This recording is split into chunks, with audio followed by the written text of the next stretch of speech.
In the book, you mentioned something about a wave analogy, right? Something Yeah. about wave. Let's talk about that. What's the wave analogy? Waves wave analogy is regard to feelings and emotions. In this, and when you're dealing with significant grief or any kind of grief for that matter, or any kind of feeling for that matter, feelings come in waves, right? You see them kind of out there in the middle of the ocean, and then they start to crest, they build, they crest, they kind of crash upon you, and then they recede, right? So feelings basically come and go, but there's a process to it. And once you understand what that process is, and once you understand the wave action of feelings and emotions, they're much easier to deal with because you know what to expect. You know what they have limited power over you when you understand them and realize it. And there's ways to you can't manage them, okay, because they're going to come regardless. You can't avoid them, which is what I tried to do and what most people try to do. I think you try to repress those feelings, repress those emotions. You can't. You have to absolutely feel them, and you have to feel them all the way through. And then you have to be okay with yourself as you're feeling those emotions. You have to be okay with the fact that you're in the midst of debilitating sadness, or that you're crying like a baby and you can't stop, or that you're just angry, or you're raging, or whatever the feeling or the happiness side too. And you have to be okay with yourself. You have to love yourself even as you experience those emotions. But the wave analogy refers to those emotions and those feelings. I don't know if that makes sense or not. No, it totally does. It totally does. I mean, I think part of it is the acknowledgement of it, that you're in it, Yep. and understanding what it is, and that it's a wave, that it's, while you're maybe fully encompassed into it at one point, that it's going to dissipate. But you Yes. can't do anything. You can't do anything.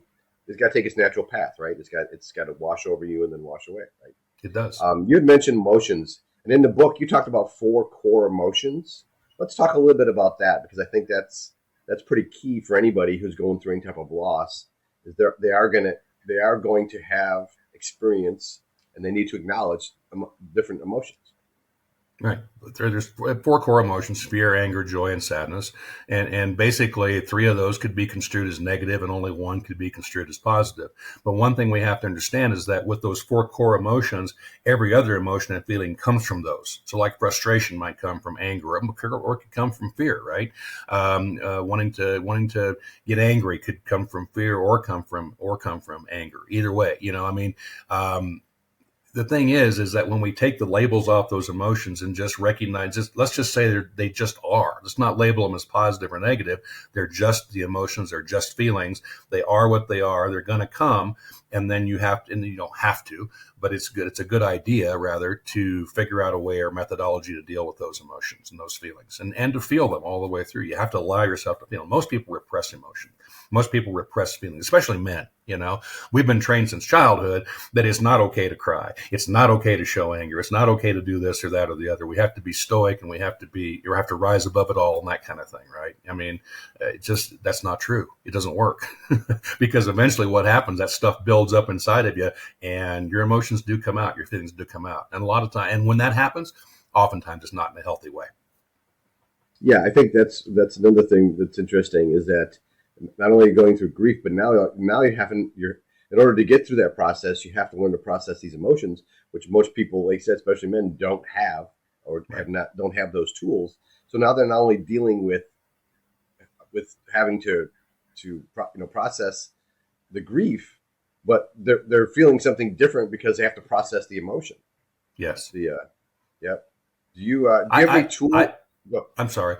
No, I'm saying, do you have any tools or tips for people that have not been able to, or learn not to process the emotions, or how can you help people that are going through that?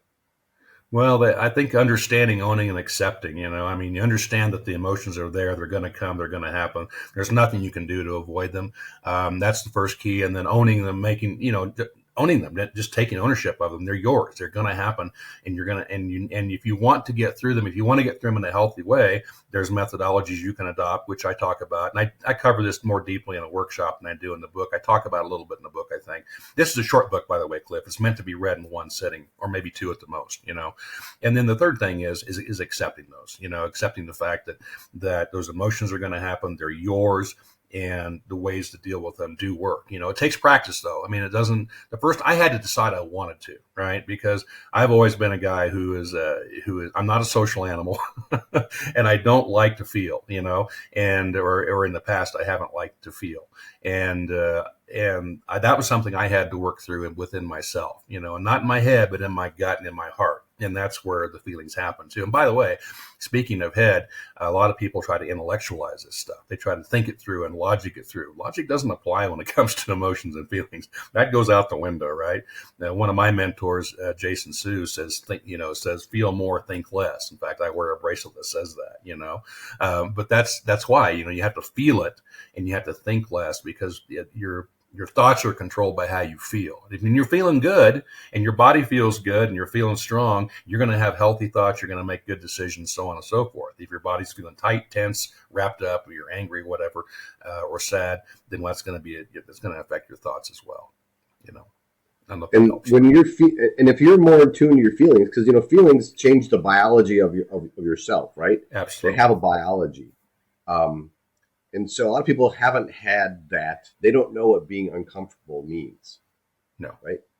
And so are there things to look for from a biological process or standpoint that you're going through? Because part of it's the feeling, but what are some of the, do I have an upset stomach? I feel like vomiting all the time. Let's talk about the biological aspects of feeling. Yeah, well, the buzzwords these days is EQ, right? Emotional intelligence. You hear a lot about that, right? And especially in corporate settings and that kind of thing anymore, which is good. I think you have to be emotionally aware. There's no question that that's important, and become self-aware. This is body intelligence, okay? And this is understanding what your body is telling you, and what the feelings